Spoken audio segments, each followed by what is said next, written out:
పొద్దున్న నుంచి గౌరవ చంద్రబాబు నాయుడు గారి ఆదేశాల మేరకు మేము రియల్ టైం నేపాల్లో జరుగుతున్న పరిస్థితులన్నీ చూస్తాం జరుగుతుంది. దాంట్లో భాగంగా ప్రధానంగా అక్కడున్న తెలుగు వాళ్ళు ఎలా ఉన్నారు, వాళ్ళ పరిస్థితి ఏంటి, వాళ్ళని తిరిగి ఆంధ్ర రాష్ట్రానికి తీసుకొచ్చే దిశగా పనిచేయాలని గౌరవ ముఖ్యమంత్రి గారు మాకు చెప్పడం జరిగింది. ప్రతి ఆంధ్రుడు తిరిగి వచ్చే వరకు మేమందరం పనిచేస్తాం. కేవలం విశాఖపట్నానికి కడపకే కాదు, ప్రభుత్వం వాళ్ళ ఇంట్లో దించే బాధ్యత తీసుకుంటాం.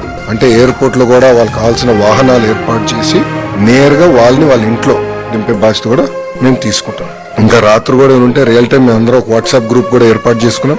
మంత్రులు కూడా ఉన్నారు, గౌరవ ముఖ్యమంత్రి గారు కూడా వాట్సాప్ గ్రూప్ లో ఉన్నారు. మేమందరం అది రియల్ టైం మానిటర్ చేసుకుంటున్నాం సిచ్యువేషన్. ప్రతి 2 గంటలు ఒకసారి కూడా మేము గౌరవ ముఖ్యమంత్రి గారికి సిచ్యువేషన్ ఏంటి, గ్రౌండ్ పరిస్థితి ఏంటో తెలియజేస్తాం జరుగుతుంది. సో రేపు సాయంత్రం కల్లా మాక్సిమం లేట్ నైట్ రేపు రాత్రి కల్లా అందరూ క్షేమంగా వాళ్ళ ఇంటికి చేర్చే బాధ్యత ఆంధ్ర రాష్ట్ర ప్రభుత్వం తీసుకుంటుంది.